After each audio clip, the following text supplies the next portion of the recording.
Bienvenue dans les nouveaux palabres de Kaku Ananzé. Sous l'arbre à palabres, là où la sagesse rencontre l'imaginaire, Kaku Ananzé nous raconte ses aventures, mêlant ruse, courage et leçons de vie.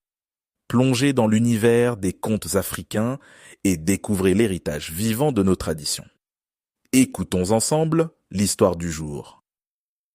Kaku Ananzé et le marchand des vents. Dans un village lointain, bordé par un fleuve chantant et des collines verdoyantes, habitait Kaku Ananzé.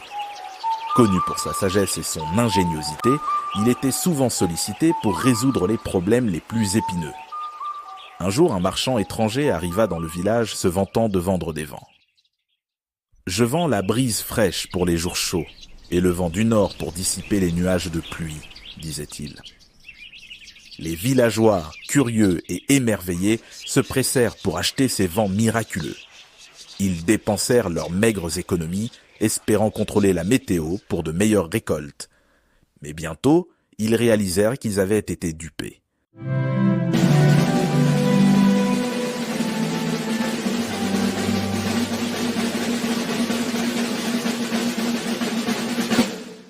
Les vents vendus par le marchand n'étaient rien d'autre que de l'air, et les récoltes ne s'amélioraient pas. En voyant la détresse de ses voisins, Kaku Ananzé décida d'agir. Il s'approcha du marchand, prétendant être intéressé par son offre. « Je souhaite acheter le souffle d'Anan, » dit Kaku, « le vent qui apporte la sagesse. » Le marchand, confus mais désireux de faire une vente, acquiesça sans hésiter.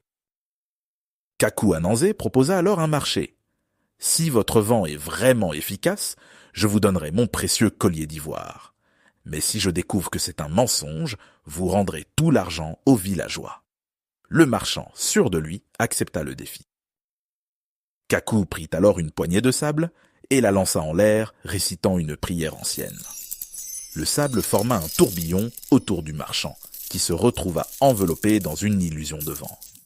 Effrayé et perplexe, le marchand déclara « Je rends tout ce que j'ai pris !» Et sur ces mots, il remit chaque monnaie aux villageois. Kaku Ananzé avait utilisé sa ruse pour révéler la tromperie du marchand, enseignant ainsi aux villageois une leçon précieuse. La sagesse et la ruse peuvent dévoiler la tromperie, enseignant ainsi la prudence et la réflexion. Cette histoire met en lumière le rôle du trickster en tant qu'enseignant. Kaku Ananzé, à travers sa ruse et sa sagesse, démontre que le discernement est une qualité précieuse. En exposant le marchand, il enseigne aux villageois à ne pas se laisser berner par les apparences et à questionner ce qui semble trop beau pour être vrai. Cette histoire est une réflexion sur la capacité de l'intelligence à déjouer la tromperie et à protéger la communauté. Elle souligne également l'importance de la sagesse collective et de la solidarité face aux défis extérieurs.